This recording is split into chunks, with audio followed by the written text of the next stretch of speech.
দেবেন। আচ্ছা, বাথরুম ঘর থেকে বের হওয়ার দোয়া আছে না নাই? হাত তোলেন। পোশাক পরার দোয়া আছে না নাই? হাত তোলেন। জুতো পরার দোয়া আছে না নাই? হাত তোলেন। আয়নাতে মুখ দেখার দোয়া আছে না নাই? হাত তোলেন। বাড়ি থেকে বের হওয়ার দোয়া আছে না নাই? হাত তোলেন। গাড়িতে ওঠার দোয়া আছে না নাই? হাত তোলেন।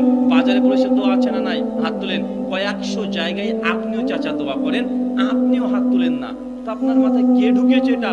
দোয়া মানেই হাত তুলতে হবে। আচ্ছা, একজন প্রশ্ন করেছে যে জামে মসজিদে ফরজ সালাতের পর সম্মিলিতভাবে মুনাজাত করা হয়, এটা করা কি ঠিক? বুঝিয়ে বলবেন।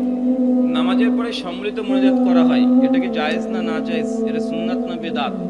ভাইজান, আমাদের চাচারা খুব রেগে যায় আমাদের উপরে, বলে নতুন নতুন ডিজিটাল হুজুর এসেছে, ছোট ছোট ছোকরারা এরা এসে দুয়াই তুলে দিল গো। মানে চাচাদের দুঃখ এটা। আমার ইয়াং ছেলেরা আলহামদুলিল্লাহ এ পর্যন্ত না, এদেরকে বলতে মেনে না, কিন্তু চাচাদের কষ্ট আলাদা। এদের নতুন নতুন সব ইয়াং ইয়াং হুজুর আসছে, ডিজিটাল হুজুর, আর এরা দুয়াই তুলে দিল। আমার দুঃখ চাচার এটা। চাচা, দোয়া তুলিনি বাপ, আমরা বলি না যে দোয়া করবেন না। ফরজ নামাজের পরে 38টা দোয়া আছে। কয়টা? 38টা। ওটা একা একা বসে বসে করতে হয়। তো চাচার মাথাতে একটা করোনা ভাইরাস ঢুকে আছে। কি ভাইরাস ওটা? Corona virus. ওটা কি বলে চাচাকে? বলে দোয়া করলাম হাত তুললাম না, কেমন দোয়া রে এটা?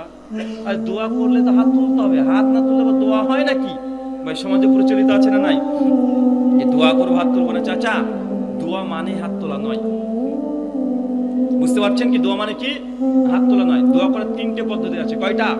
3টা। এক, কিছু কিছু দোয়া আছে আপনি একা নিজে শুধু জিহ্বা নড়িয়ে নড়িয়ে পড়বেন, দোয়া হয়ে যাবে। হাত তোলা দরকার নেই, ইমামকে ডাকারও প্রয়োজন নেই। উদাহরণ, মসজিদে ঢোকার দোয়া আছে না নাই? কেউ হাত তোলেন, ইমামকে ডাকেন। মসজিদ থেকে বের হওয়ার দোয়া আছে না নাই? হাত তোলেন, ইমামকে ডাকেন। বাথরুম ঘরে ঢোকার দোয়া আছে না নাই? আচ্ছা, আপনার কেউ হাত তোলেন সেই সময়? কেন চাচা? আপনি যে মনে করেন দোয়া মানেই হাত তুলতে হবে, হাত না তুললে দোয়া হয় না, তো বাথরুম ঘরে ঢোকার সময় একটু হাত তুলে দোয়া করে দেবেন। আচ্ছা, বাথরুম ঘর থেকে বের হওয়ার দোয়া আছে না নাই? হাত তোলেন। পোশাক পরার দোয়া আছে না নাই? হাত তোলেন। জুতো পরার দোয়া আছে না নাই? হাত তোলেন। আয়নাতে মুখ দেখার দোয়া আছে না নাই? হাত তোলেন।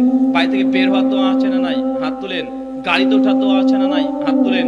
বাজারে প্রবেশের দোয়া আছে না নাই? হাত তোলেন। কয়েকশো জায়গায় আপনিও চাচা দোয়া করেন, আপনিও হাত তুলেন না, তো আপনার মাথায় কে ঢুকিয়েছে এটা? দোয়া মানেই হাত তুলতে হবে। আচ্ছা, যখন রাত্রিবেলাতে যান স্ত্রী কাছে, সেই সময়তে দোয়া আছে না নাই? কে কে হাত তুলেন?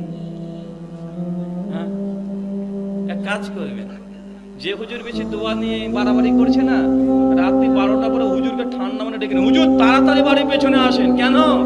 12টা বেজে গেছে, হুজুর আপনি দোয়া করে দিবেন, আমরা স্বামী স্ত্রী ভেতর থেকে আমিন আমিন বলবো, তারপরে ব্রাজিল আর্জেন্টিনা। দেখবেন হুজুরা দোয়ার যে হাত তোলাই লাগবে ফতোয়া দেবে না। আরে ভাই, দোয়া মানে হাত তোলা না রে ভাই। নামাজ শেষে দোয়া আছে, তবে হাত তোলার কথা নাই। হাত তোলার কথা কোথায় আছে? ওই যে যখন আপনি দোয়ায় কুনুতে নাজেলা পড়বেন, সেই সময় 2 হাত তুলে দোয়া করেন, সমস্যা নাই। ইস্তিসকা সালাতের পরে 2 হাত তুলে দোয়া করেন, সমস্যা নাই। আপনি কবর জিয়ারত করতে গিয়েছেন, একা একা 2 হাত তুলে দোয়া করেন, কোনো সমস্যা নেই। হজ উমরা করতে গিয়েছেন, সাফা পাহাড়ের দিকে তাকিয়ে, কাবা শরীফের দিকে তাকিয়ে তাকিয়ে যত ইচ্ছা দোয়া করেন, এগুলো সব জায়েজ।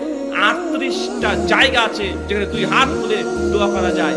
এটা চাচা কোনো নামাজে পড়ে না, তো বাচ্চা বললে কি করি গো? আমি আল্লাহ যে হাতই তো তুলেছি, পা তো আর তুলিনি। মানে চাচার শেষ কথা হচ্ছে এটা। আরে বাবু, আরে হাতই তো তুলেছে আল্লাহ কাছে, পা তো আর তুলিনি।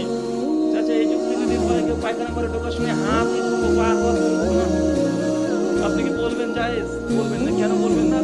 কেমন দেখে চাচা, দোয়াই তো না চাচা। আল্লাহ নবী এই জন্য বলেছেন, মানে আমিলা আমালা লাইসা লাহি আমরুনা ফাহুয়া রাদ। কোন ব্যক্তি এমন কোন আমল করলো যে আমল নবীর আদেশ নেই, সেটা বাতিল। সেটা যতই ভালো তবুও বাতিল। আপনার ভালো লাগে যে বেদাতীদের কিয়াম করতে, ওদের ভালো লাগে, লাগে কি লাগে না? কত সুন্দর লাগে, ইয়া নবী সালাম আলাইকা, জিলাপি নিয়ে চলে আসে, ভালো লাগে না ভাইজান? তো ভালো লাগলে কি শরীয়ত হয়ে যাবে সেটা? না।